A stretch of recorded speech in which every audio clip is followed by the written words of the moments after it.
At sa mga oras na ito, mga minamahal, tumayo po tayong lahat, magbigay galang po tayo sa banal na salita ng ating mahal na Panginoon, dadalhin po ng ating beloved ordained preacher, beloved Brother Hill Cross. Palakpakan natin ang ating mahal na Panginoon. Amen. Praise the Lord. God bless you, beloved Brother Georgia, my beloved co-preacher. Tayo po muna mag-isang dumalangin sa ating pinakamamahal na Panginoon. Opo, dakilang mapagpalang mambanal sa langit, sa makapangyarihang pangalan mo, aming pinakamamahal na Panginoon Kristo na pinagpupukul ng mga biyaya sa panandalangin ng taong nilangisan, aming minamahal ginagalang na pastor, evangelista, Wilder Meda, and the Papa of God. Minsan pa kami nagpupunin kapasalamat sa bawat yugto na aming banal gawin pinagpati ng isan sa iyong patuloy na pagkiro sa aming kalagitan, patuloy ka na sa aming sa tutuwi na O Diyos. Hallelujah. Sa bago po yan, minsan pa kami buong pagpapangmabahin ng kabahabagan ng patawaran sa lahat ng aming nagawang pagkakamali, pagkukulang, pagsalan sa mga kalooban, patawaran mo sa amin, O Diyos, hallelujah. At sa bahaging ito na pagdadala ng Ebanghelyo ng Kaligtasan, na tunay sa ganang akin, wala po akong magagawa, mahal na Panginoong Jesus.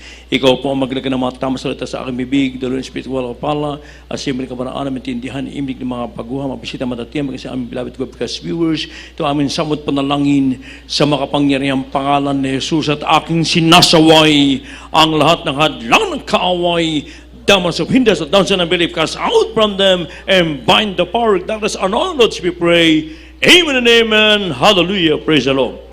Everybody, praise the Lord. Purihin po ating pinakamahal po sa Kristo, at unat sa lahat, ako nagpapabot po ng pinakamataas sa pagpupuri, pagwalhati, pagdala, pagsamba sa ating pinakamamahal po sa Kristo na pinagbubukan ng mga biyaya.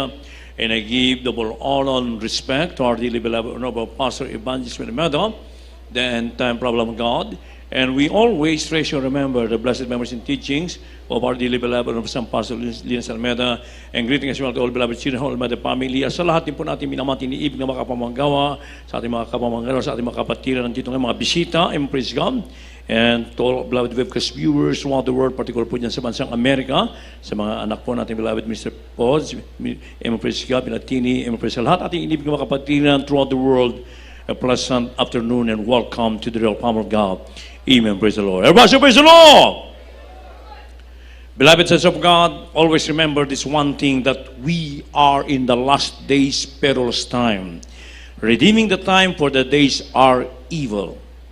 As a true child of God, a true children of our loving God, we should always take hold our salvation, our faith, because the Bible says it is a fearful thing to fall into the dance of the living God.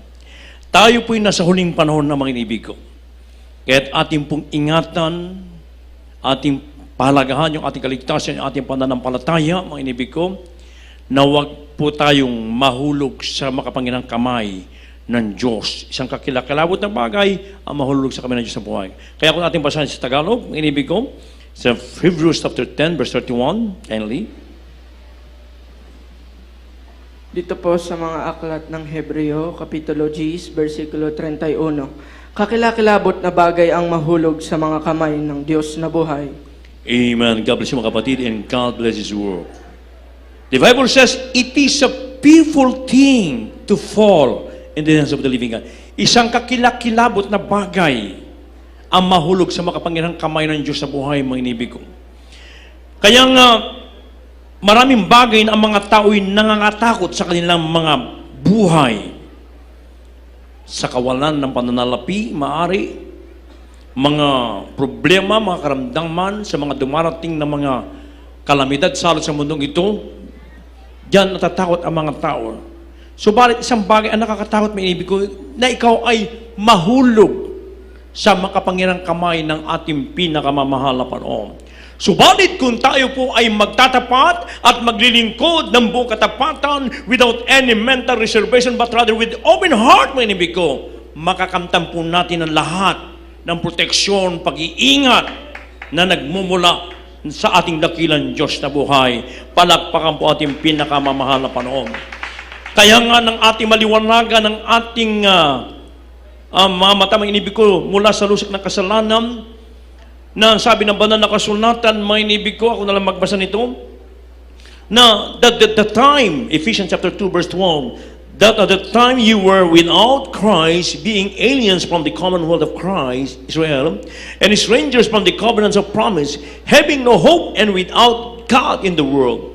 Na kayo ng panahon na ngayon ay mga hiwalay kay Kristo na mga di kabilang sa bansa ng Israel at mga taga-ibang lupa tungkol sa mga tipan ng pangako na walang pag-asa at walang Diyos sa sanlibutan.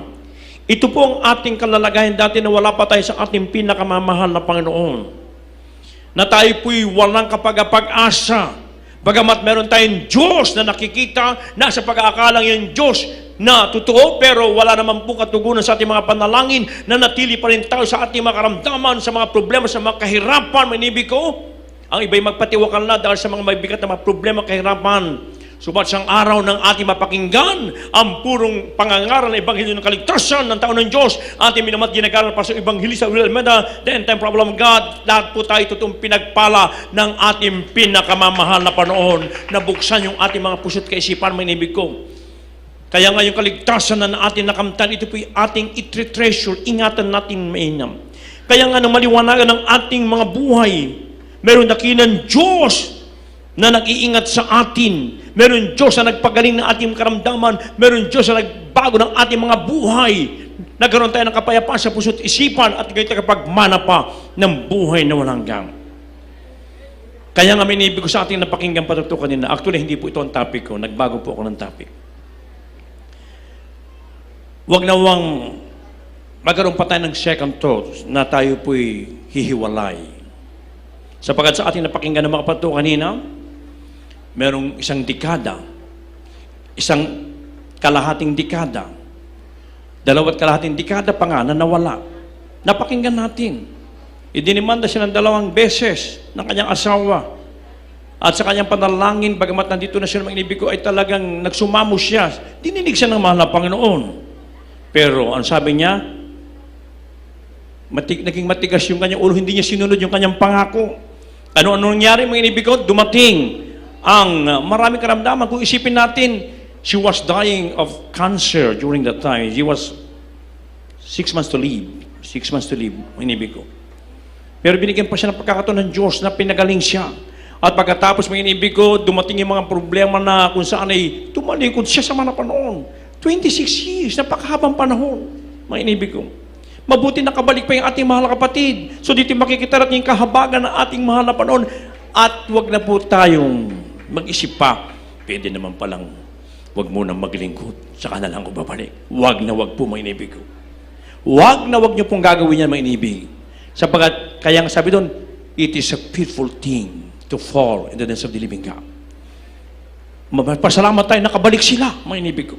Binigyan pa sila isang pagkakataon ng ating mahal na panahon. Kaya naging worse ang kanyang buhay.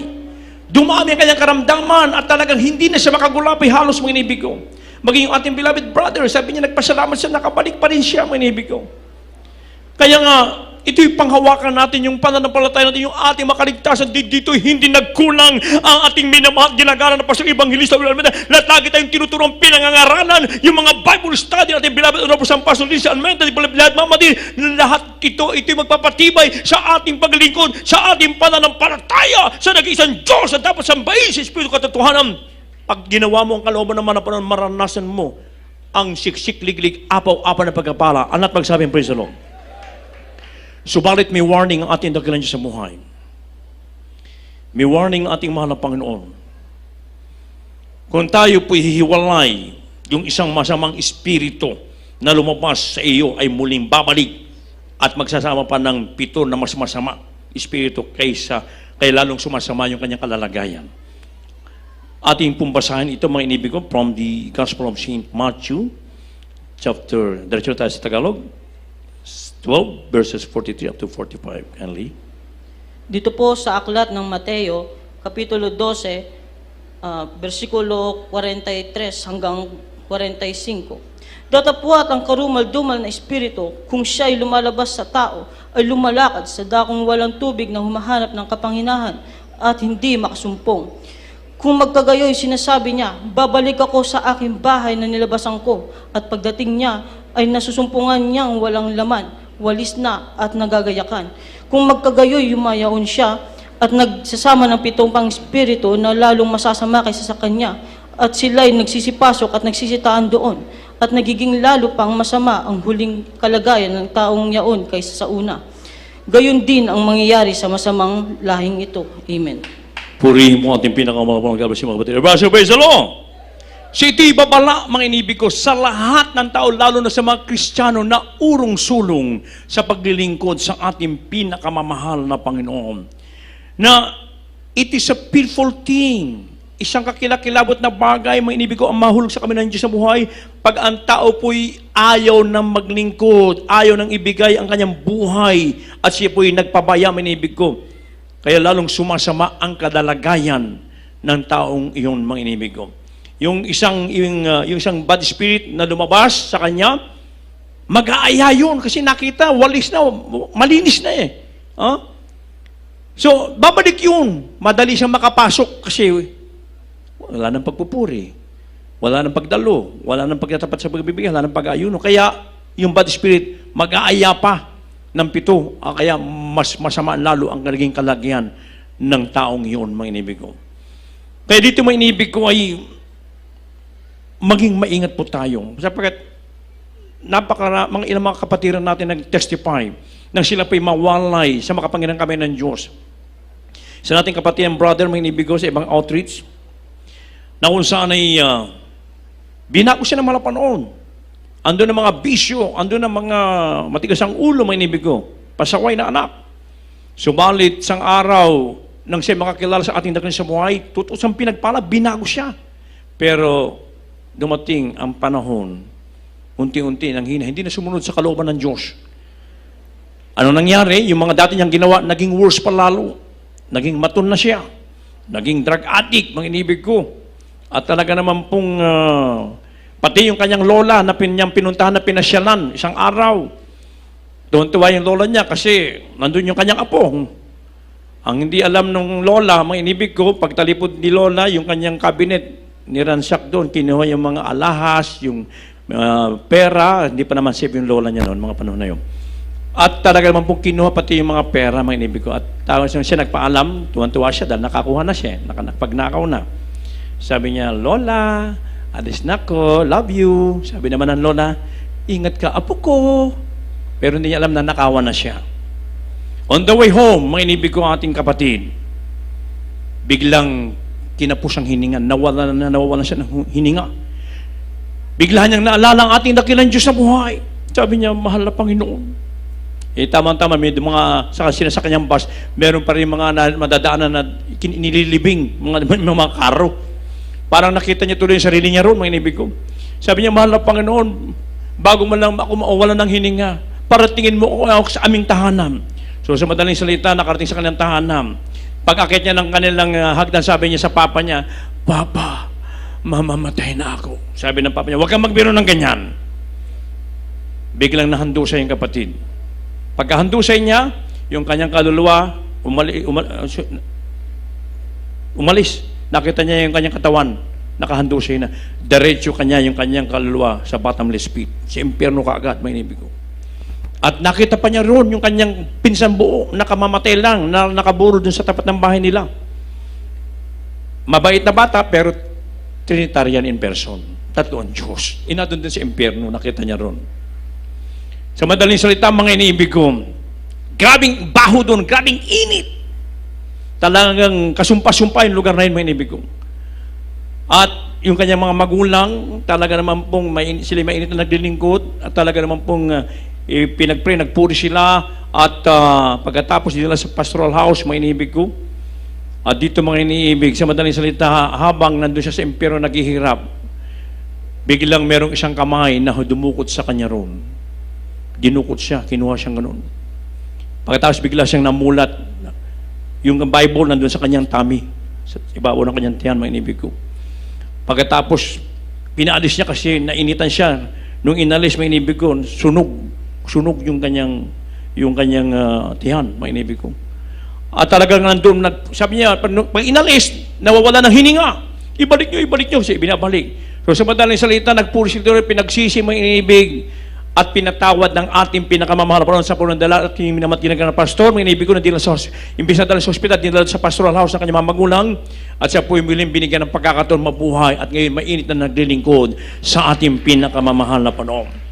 Kaya ingatan po natin, mga inibig ko, sa ating paglilingkod, kinakailangan ibigay natin yung the best na paglilingkod sa ating pinakamamahal na Panginoon. Maglingkod tayo ng buong katapatan, minibig ko, magtapat tayo sa pagbibigay, sa ating sunod sa kabanalan, for without peace, holiness, no one can see the Lord. Hindi ka lamang naging banal pag tayo sa ating pananambahan, pag nandun ka na sa trabaho, sa ibang bansa ka na, kung ano yung ginagawa ng sanlibutan, yun din ang ginagawa mo. Huwag pong ganun, mga inibig ko. Kinakailangan maging tapat tayo, nagpupuri tayo lagi, humahayo, nag-aayuno, sapagkat tayo nasa huling panahon na, mga inibig ko. So yun po yung mga bagay na kinakailangan na tayo po maging maingat upang hindi po tayo makabitaw sa makapangyarihang kamay ng Diyos, sapagkat isang kakilakilabot na bagay ang mahulog sa kamay ng Diyos sa buhay. Ang pangalawang bagay, nakakilakilabot, mga inibig ko, na ikaw ay yung itapon ng iyong kaluluwa dahil tinanggap mo yung mark of the beast, mga inibig. Atin mo nang basahin dito sa Revelation chapter 14, verse 9 up to 11, kindly.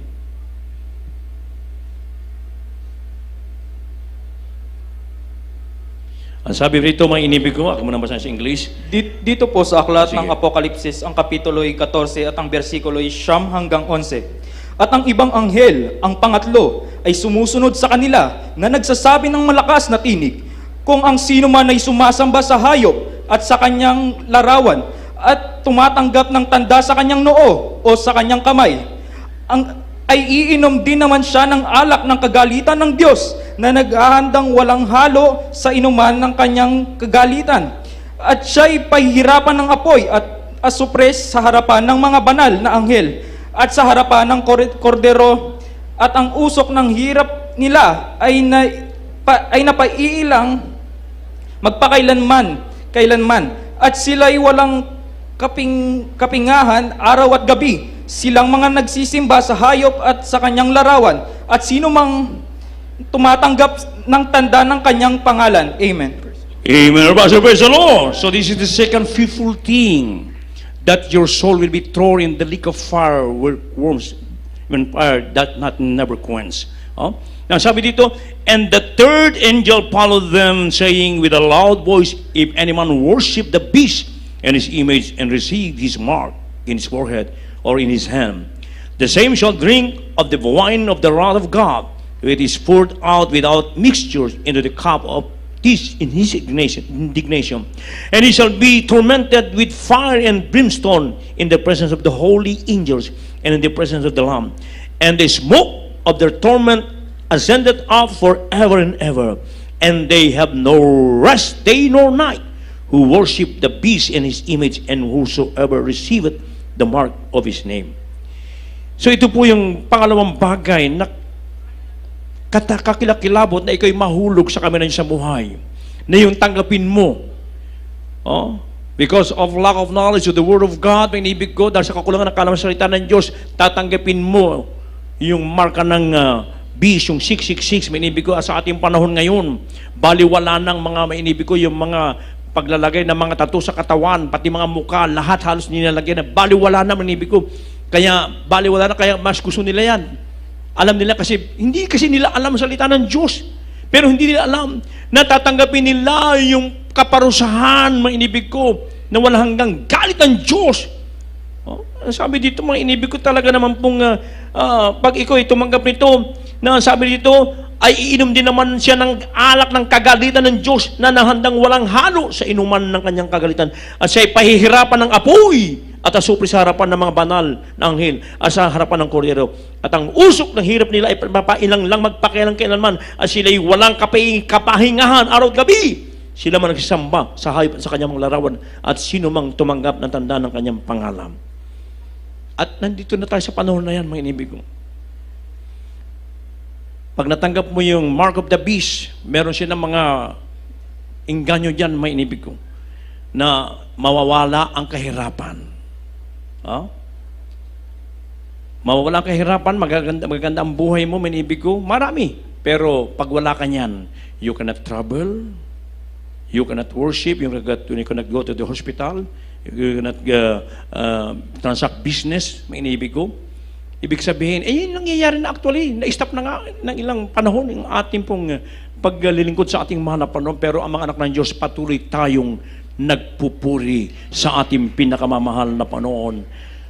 Kaya nga sa ating panahon ngayon, may inibig ko, na kung saan ito po ay kinakailangan na ang mga tao na kung saan ay patuloy na pinagawalang bahala ang salita ng Diyos.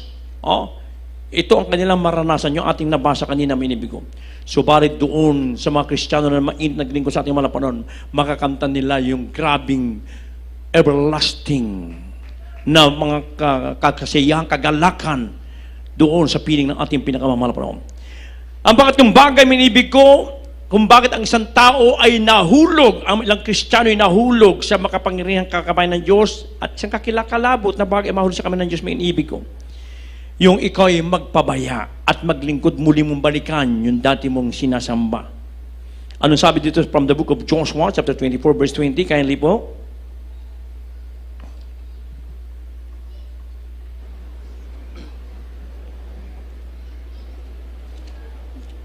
Dito po sa aklat ng Josue, Kapitulo 24 at ang bersikulo po ay 20. Kung inyong pabayaan ng Panginoon at maglingkod sa ibang mga Diyos, ay hiwalay nga siya at gagawan kayo ng kasamaan at lilipunin kayo pagkatapos ng kanyang nagawan kayo ng mabuti. Amen. Amen. If you forsake the Lord and serve strange gods, then He will turn and do you hurt and consume you after that He had done you good. Hindi na alalahanin ng Diyos yung ginawa niya mabuti sa iyo, may inibig ko. Pag nagpabaya ka, may inibig ko, ikaw ay pupuksain ng ating dakilang Diyos na buhay. Sa mga napakinggan nating testimonyo kanina, nang nagpabaya sila sa paglilingkod sa ating pinakamamahal na Panginoon. Di po ba? Napakinggan natin. Bumalik ang karamdaman, nadagdagan pa na nadagdagan, halos hindi na nga makagulapay sa kanyang karamdaman, halos mamatay na. Subalit sa dakilang kahabagan ng Diyos sa Panginoon ng dalangin na ating minamahal na pastor, muli-puli silang ibinalik ng ating dakilang Diyos na buhay. Kaya sa mga nandito ngayon, may inibig ko, huwag na po tayo magkaroon pa ng second thought. Malayo pa naman babalik ang mga Panginoon. Wala naman nakakaalam ng pagbalik ng Diyos. Nandiyan ang mga sinyals na pag ganyan pabalik, anytime now. Kaya maging maingat po tayo. Ating minamahal ginagawa na pastor, very wise. Hindi niya iniisip ang pagbalik ng Diyos ay bukas, kundi laging ngayon upang laging handa sa pagbalik ng ating dakilang Diyos sa buhay. Ngayon, may paraan po ba upang tayo po'y makaiwas sa pagkahulog sa makapangyarihang kamay ng Diyos? Sapagkat isang kakilabot na bagay ang mahulog sa makapangyarihang pangalan ating mahal na Panginoon. Ano ang dapat natin gawin? Na dapat isagawa ng lahat ng Kristiyano habang tayo may lakas pa, minibig ko. Mag-isa at tatawagin pa ng ating pinakamahal na Panginoon. Ang sabi po dito from the Epistle of Romans, chapter 6, verses 18 up to 19, and John, chapter 15, verse 5, magkasunod ng pasahin, kindly.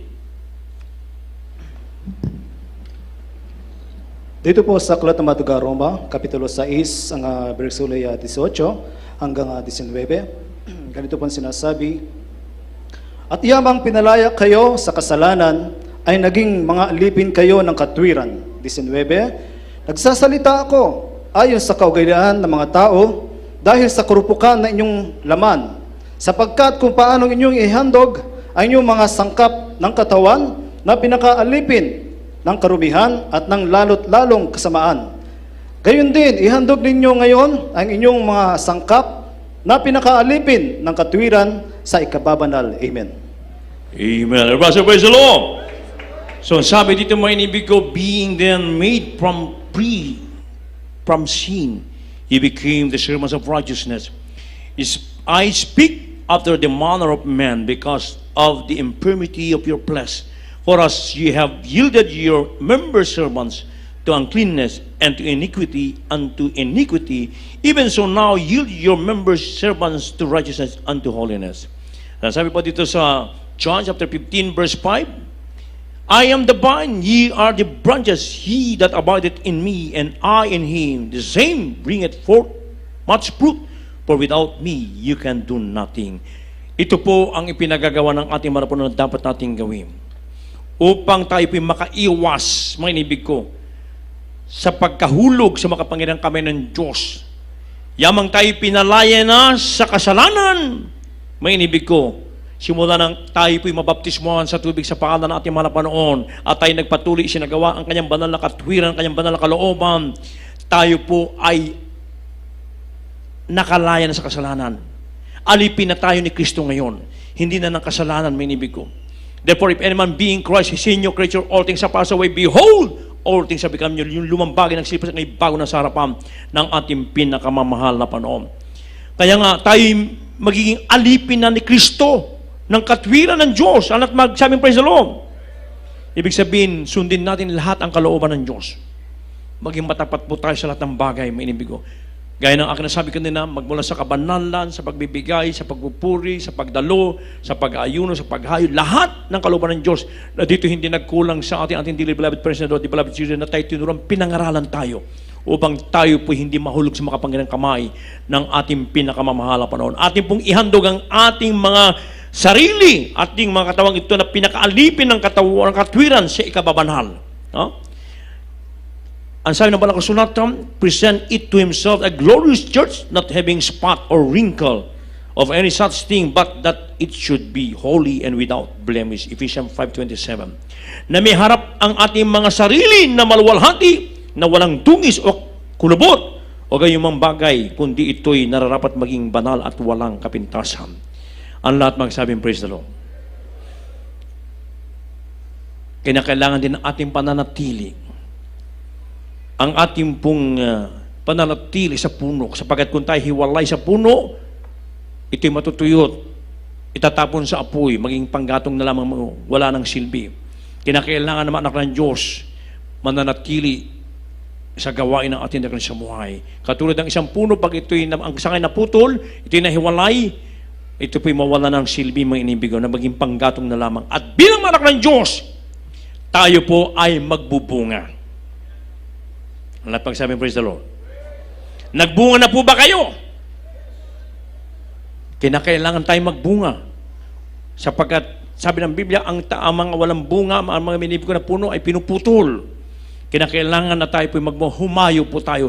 Ipagsabihin natin na sa gawain ng Jesus Miracle Crusade International Ministry, meron Diyos na nagpapagaling, meron Diyos na nagbabago, meron Diyos na nagpapala at magbibigay ng buhay na walang hanggan sa piling ng ating pinakamamahal na Panginoon. Praise the Lord! Kaya pag nagawa natin ang mga bagay na ito, manibig ko, may pangako pa ang ating pinakamamahal na Panginoon.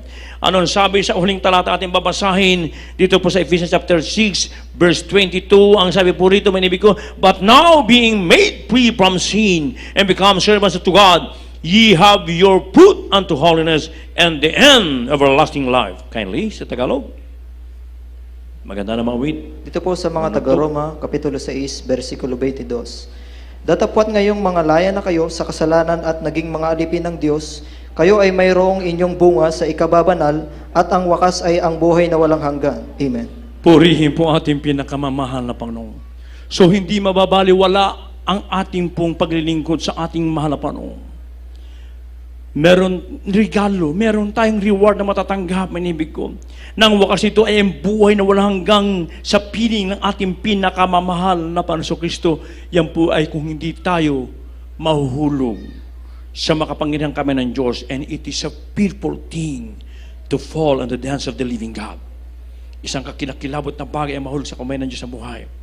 Kung gaano katotoo ang impyerno na napunta ng ating kapatid na ibinalik ng Diyos, manibig ko, ganun din katotoo ang langit. Kapatiran natin. Sa sobrang hirap ng kanyang buhay ng mga panahon na yon, mainibig ko, wala pang trabaho, mainibig, at mayroon siyang anak na isa. Ang sabi niya, sa madaling araw, mahal na Panginoon, kasi humahayo siya. Wala akong trabaho, humahayo. Sabi niya, mahal na Panginoon, meron bang kabuluhan yung aking ginagawang ito sa iyo? Grabing iyak niya, madaling araw, mga alas 2 siguro madaling araw. Maya-maya biglang nagliwanag sa kanyang kwarto. Lumabas yung anghel ng Diyos. Sabi niya, mahal na prinsipe, pinatatawag ka ng iyong amang hari sa langit. Sabi niya, huwag mo akong tawaging prinsipe, ako isa lamang maraming basta sa harapan ng Diyos. Ang mo mo'y hari, kaya ikaw ay prinsipe. pagtapik sa kanyang balikat, sa isang kisang mata, nandun na sila sa langit. At pinakita yung ating pupuntahan doon. Yung kanyang mansyon, sinlaki ng mega mall. Grabe, mga inibig ko. At nakita niya yung dadaanan, lantay na ginto, mga inibig ko. Yung batis doon, makikita mo yung ilalim, mga malinaw. At yung mga bahay natin, punong-puno ng mga brilyante, mga inibig ko. At yung kama na kanyang hinigan, ayaw niya nang bumangon. Sabi niya, mana pa noon, dito na lang po ako. Sabi niya, hindi, bumaba ka. Sabihin mo sa kongregasyon, sa inyong mahal na pastor, ako'y nalulugod sa ginagawa ng iyong mahal na pastor. Palakpakan po ating pinakamamahal na Panginoon. Ayaw na talagang bumaba ng kapatid. Kundi pa lumakas yung boses ng mahal na Panginoon. Ayun, bigla siyang nahulog uli doon sa lupa, may inibig ko. Pagising niya, may inibig ko. 3:00 na ng hapon. Saglit lang, may inibig ko. Kaya dito makikita natin, may inibig ko, meron tayong patutunguhan. Kung ating iingatan ng mainam yung kaligtasan, yung ating pananampalataya, huwag lamang tayong mahihiwalay sa makapangyarihang kamay ng Diyos, sapagkat isang bagay, ang kakilakilabot na bagay, mahulog sa kamay ng Diyos sa buhay. Kaya maglingkod po tayo ng buong katapatan, malapit ang ating katubusan. Anytime now, rapture will take place any moment. At sino kanyang kukuhanin? Yung lamang nag-iingat sa tipan ng ating pinakamahal na panahon. Tayo po lahat ay tumayo, mainibig ko. At habang natin inimbitahan, we are all inviting all the beloved visitors to please come forward. Accept our loving God in your heart. Gawin natin panalangin ng awiting ito, may inibig ko. Itasin po niyong mga kamay, may inibig. At gawin natin panalangin ng awiting ito. See. Ang buhay kong ito ay nasa iyong mga kamay. Panghawakan mo, Ama, baga ako mapahiwalay. Palakarin mo ako na may takot sa'yo at iyong alalayan ang bawat hakbang ko. Ang buhay kong ito ay nasa iyong mga kamay. Pangawakan mo, Ama, baka ako'y mapahiwalay. Palakarin mo ako na may takot sa'yo at iyong alalayan ang bawat hakbang ko. Dumating man ang dilim, pagsubok man ang sa akin, pangako mo'y lagi ako, iyong hawak-hawak pa rin. Ang puso ko'y umibig sa dalawang at sakit, ito'y aking titisin hanggang sa'yo.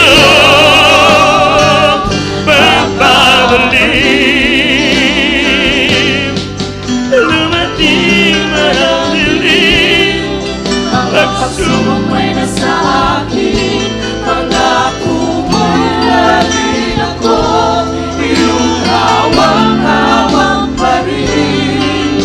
Ang puso ko'y humihigpit sa darahani at sakit, ito'y aking itisin hanggang sa'yo.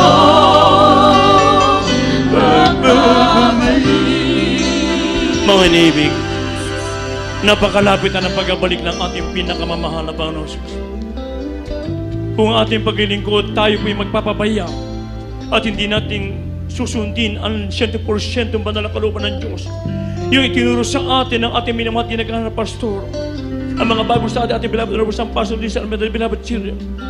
Kung tayo hihiwalay dyan, mga inibig ko, isang tiyak na bagay na tayo aagawin ng kaawin ng Diyos at isang kakilak-kilabot na bagay ang mahulog sa mga kami ng ating pinakahumahal na panahon.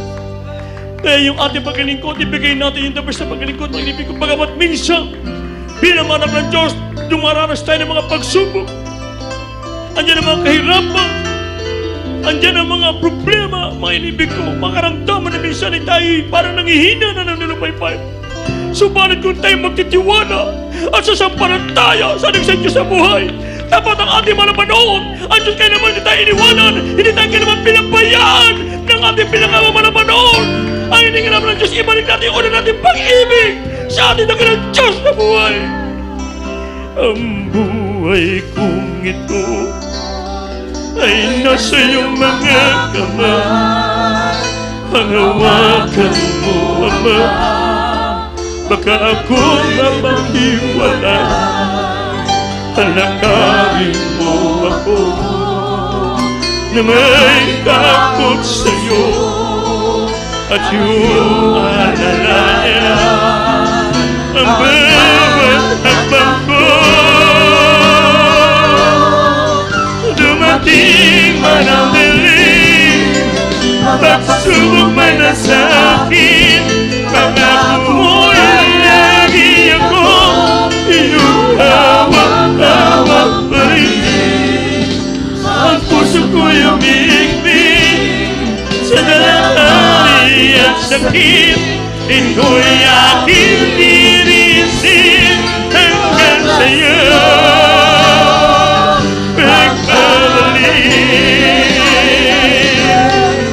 Dumating man ang dilim, pagsubok may nasa akin, pangako malali ako, iyong hawak-hawak pa rin.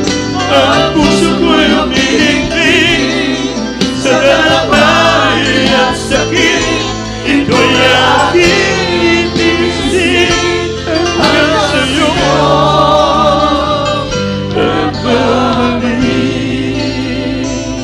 Ito'y aking lirisin hanggang sa'yo.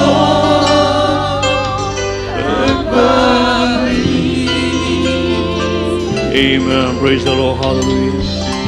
Sa ating iniibig na mga bagunan dito ngayon, sa ating beloved viewers around the world, there are 4 requirements of salvation. Apat po ang susi ng kaligtasan upang kayo po hindi mahulog sa makapangyarihang kamay ng Diyos. First is faith, pananampalataya. The Bible says in Romans 10:17 and Hebrews 11:1 and 6, so then faith cometh by hearing, and hearing by the word of God. Now faith is the substance of things hoped for, the evidence of things not seen. But without faith it is impossible to please Him. But he that cometh to God must believe that He is God, and is the rewarder of them that diligently seek Him. Ang pananampalataya po ay nakuha sa pakikinig ng salita ng Diyos. Sa pakinggan niyo pananampalataya ng mga patuto kanina, umusbong ang maliit na pataas ng puso niya po magagamit sa nalapit na pagbalik ng Diyos. Pananampalataya, hindi mo pa nakikita, sinampalatayanan mo. Diyan nalulugod ang ating mahal na Panginoon. At kung wala kang pananampalataya, kailanman, hindi ka kalulugodan ng Diyos. Ang sino man lumalapit sa Diyos, kinakailangan siya isang palataya na may isang Diyos lamang na siyang tagapagbigay ganti sa nagsisihanap sa Kanya. So yun po yung unang reglamento ng kaligtasan, pananampalataya. Pangalawa, yung godly repentance. Nasabi sa Romans chapter 3 verse 23, for all have sinned and come short of the glory of God. Lahat ay nangagkasala at walang umabot sa kalooban ng Diyos. There is none righteous, no, not one. Wala mang isang matwid, wala. So para tayo maging matwid sa harapan ng Diyos, kailangan tayo po magsisi ng taos puso. Pag nagsisi ka, huwag mo nang balikan yung dati mong ginagawa. Ito yung kompletong pagtalikod sa buhay makasalanan. At upang maisagawa mo yan, tuluyan, kailangan ganapin mo yung pangatlong reglamento ng kaligtasan, ang baptism in water in the name of Jesus Christ. Ang sabi sa Acts 2:38, repent, every one of you, and be baptized in the name of Jesus Christ for the remission of sin, and you shall receive the gift of the Holy Ghost. Mangagsisi at mangagbautismo ang bawat isa sa inyo sa pangalan ni Yesu Cristo sa kapagpatawad niya mga kasalanan at tatanggapin mo ang kaloob ng Espiritu Santo. Ibig sabihin, pag kayo po yung inilubog sa tubig, natataglan yung karamdaman, mabigat na problema sa ulang kasama nilubog sa tubig. Pag ahon mo, naiwan na yun doon lahat, isa ka ng born again kasi bagong gila lang ka na sa harapan ng ating malapanon. Sabi sa Romans 6:4-5, makakalakad ka na sa panibagong buhay. Dati mong lakad na makasalanan, iiwan mo na ang lakad mo ngayon patungo na sa ating pinakamamahal na Panginoon. At hindi natatapos yun, kinakailangan yung pagkapatuloy pananatili upang yung pang-apat, ang Diyos na po magbibigay nito yung 4 requirements of salvation. Diyos na magbibigay nito. Ang sabi sa Romans chapter 8, verse 9, a man without the Spirit of Christ, without the Spirit of God is not of His. Kailangan magkaroon ka ng Espiritu ng Diyos. Pag wala kang Espiritu ng Diyos, hindi ka sa Kanya.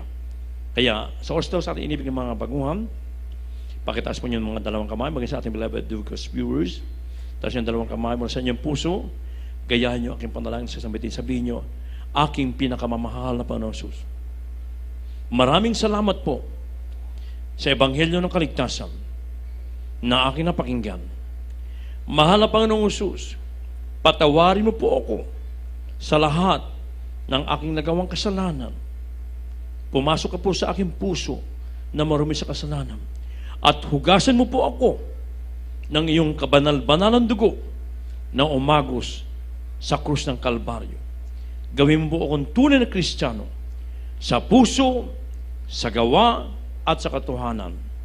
Isulat mo po ang aking pangalan sa aklat ng buhay sa kalangitan at nangangako maglilingkod sa iyo hanggang sa iyong pagbabalik. Iligtas mo rin maging ang aking mga mahal sa buhay.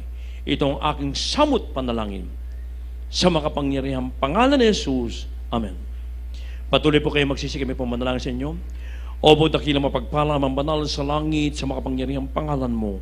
Aming pinakamamahal na para sa Kristo na pinagbubukal ng mga pagbiyaya sa punan dalangin na aming minamahal ginagana para sa Evangelista Will Almeda, yung enterprise sa aming iniibig na kababayan, mga bisilan dito ngayon, maging kapatid namin sa iyo, maging sa aming beloved viewers na tumanggap sa iyo. Patawarin mo sila sa gawang kasalanan at tugasan mo po sa kanilang kabanal-banalang mong dugo na umago sa krus ng Kalbaryo. Kami sila ang tunay Kristiyano sa puso gawa sa katotohanan at isulat mo kanilang pangalan sa katambuhay sa kalantahan at ito mo ang simulaan ng kanilang marubrom na pagdinig sa Diyos at iligtas mo rin maging kanilang mga lahat sa buhay. In Jesus' name we pray.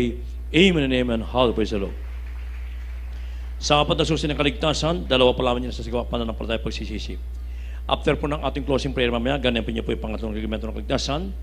Sapagkat wag po kayong uwi na hindi po na magpabaptismo sa tubig sa pangalan sa pinakamalapad. Sapagkat kung kayo uwi na hindi nagpabaptismo, ibig sabihin ayaw nyo mapatawad ang Diyos sa inyong kasalanan, ayaw nyo gagalin yung karamdaman, ayaw nyo mawawala yung mga problema sa ranin. So pag uwi nyo mamaya, tanggapin yung baptismo sa tubig sa pangalan at yung pinakamamahal na panahon, baon-baon nyo ang kapatawaran na gumawa sa Diyos, ang kagalingan yung karamdaman, kapayapaan sa isipan, ligtas ka pa kay COVID-19. Pag ikaw ay maglingkod ng bukatapanan, isa gawa kanyang banang kalooban. Praise God. Puri po ating pinakamalapanoon, praise God, at pansamantala po muna sa ating mga inibig ng mga baguhan. Balik po muna kayo sa inyong mga upuan, praise God. Tayo po muna idadako po sa ating Holy Supper. Ito po ay sinasagawa ng banal na gawain tuwing matatapos ang buwan o unang linggo ng buwan, may inibig ko.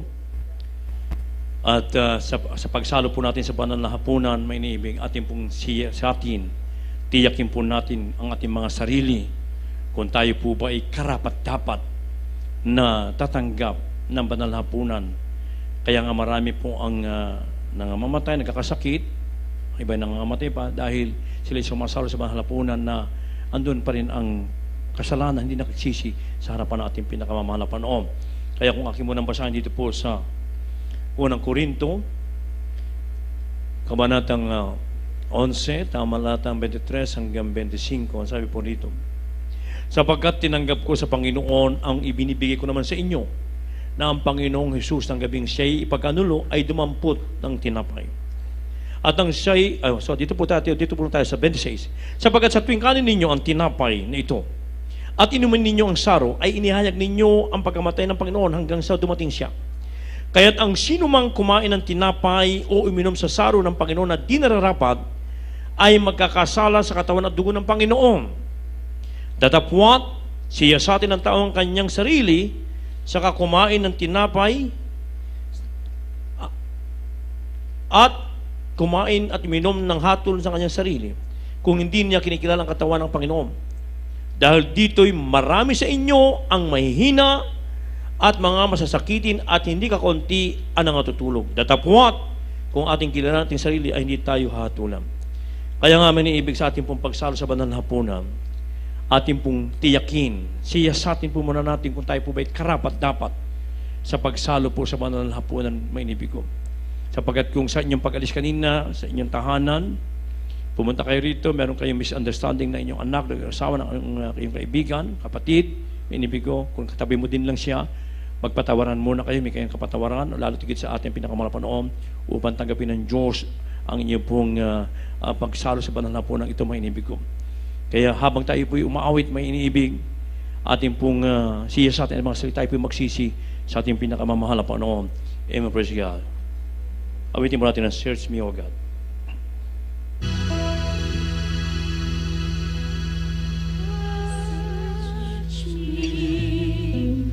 Oh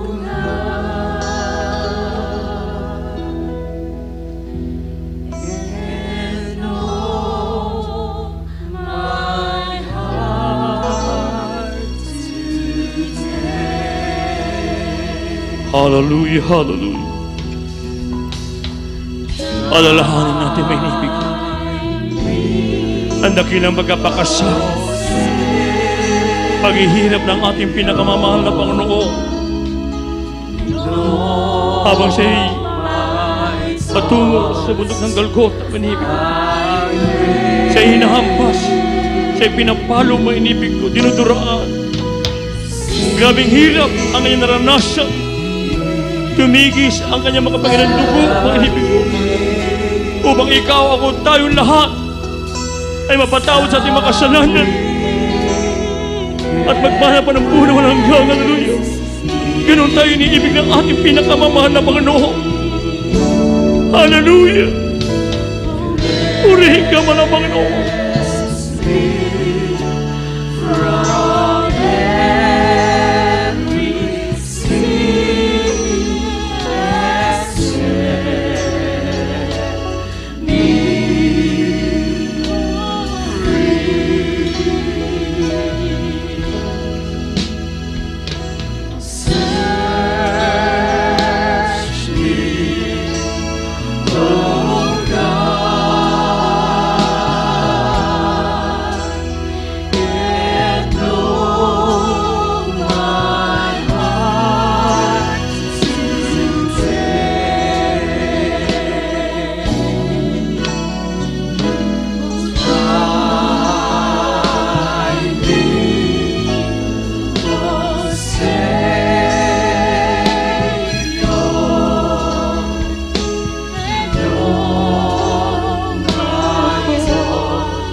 Hallelujah, hallelujah.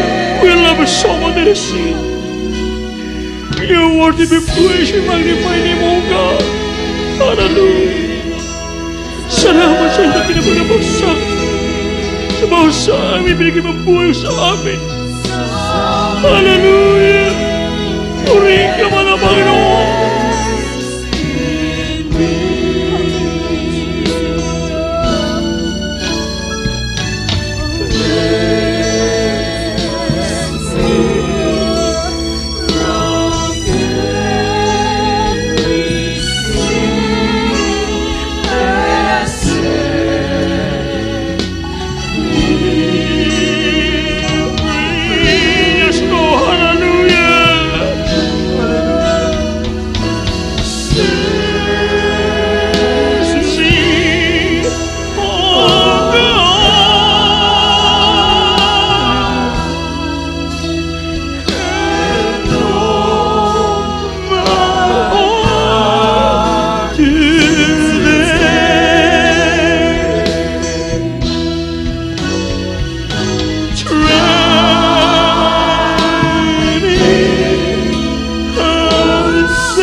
Magsisi sa harapan natin pinakamahal pa naman.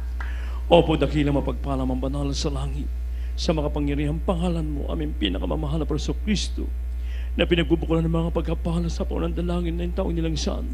Aming minamati na gana para sa Evangelista Will Almeda. Minsan pa nito ang mga anak mo, buong pagsusuma mo, buong pagpapangbaba. Imi nakahabakan ng kapatawaran sa lahat ng amin nagawang pagkakamagpagkulang, pagkakasal namin sa napagbigay makahinaan. Patawaran mo bawat isa sa amin, O Diyos, at sa aming pagsali sa banalapunan na kami po'y maging kaaya-aya, karapat-dapat sa iyong harapan sa oras ito. Amin samot pananangin sa mga pangyariang pangalan na Jesus we pray. Amen and amen. Hallelujah, hallelujah, hallelujah. Praise the Lord. Ang sabi ng banal na kasulatan sa unang mga Korinto, kabanatang 11:24-25. At nang siya'y makapagpasalamat, ay kanyang pinagputol-putol at sinabi, ito'y aking katawan na pinagputol-putol dahil sa inyo. Gawin ninyo ito sa pag-alaala sa akin. Sabay-sabay po natin kainin ng tinapay, mga inibig.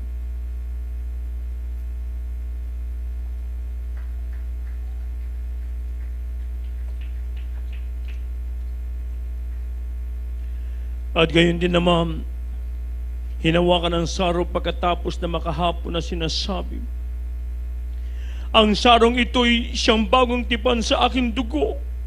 Gawin ninyo ito sa tuwing kayo magsisiinom sa pag-alaala sa akin. Sabay-sabay po natin inumin ang katas ng ubas, mga inibig.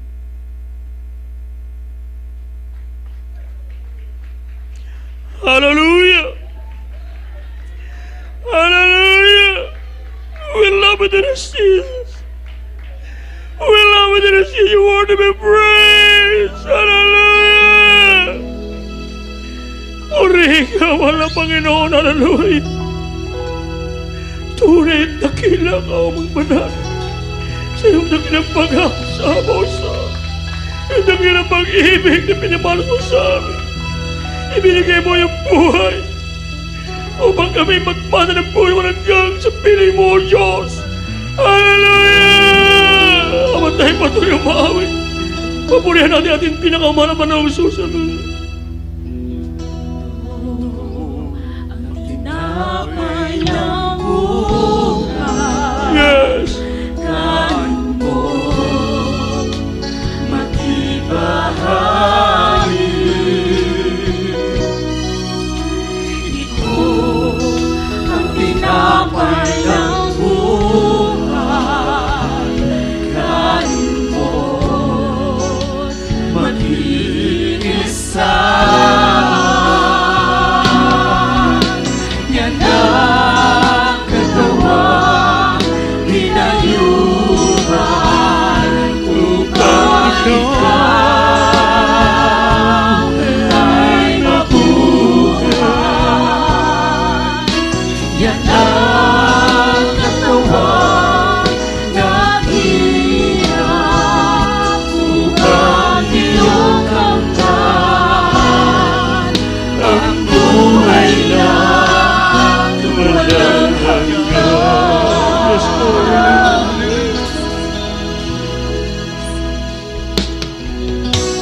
Ito ang saro ng bagong tipan. Inumin mo, makibahagi. Ito Ang saro ng bagong tipan. inumin mo, Mag-iisa. Yan ang dugo tumigis upang ikaw ay lumigis. Yan ang yes, Lord God. We love you so much, dear Jesus. We love you, dear Jesus. Salamat sa ito kinapagkapakasaksi mo sa Kalbaryo. Iniis mo ang lahat ng mahirap ang magkapanasa upang ikaw kami lahat ay magpala ng buhay walang kasapiling mo, O Diyos. Napakabuti mo sa aming buhay, O Amang Banal. Sino kami man ang mga noon na pinili mo upang iligtasan sa aming mga kasalanan. Hallelujah, hallelujah. We love you, dear Jesus. We love you, dear Jesus. You want to be praised, hallelujah.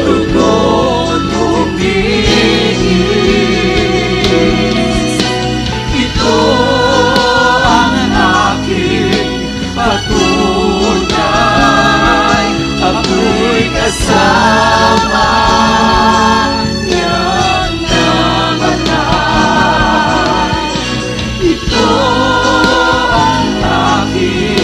ipahahayag na magbabalik si Jesus na buhay.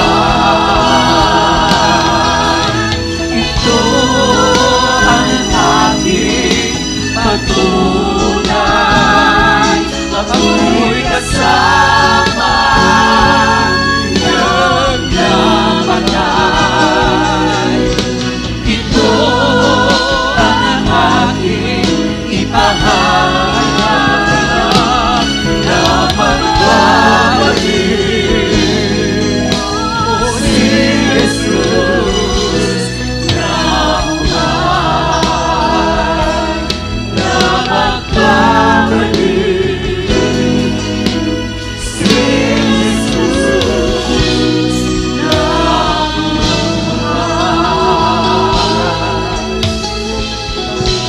Amen. Praise the Lord. Puri po ating pinakamamahal na Panginoon. Hallelujah.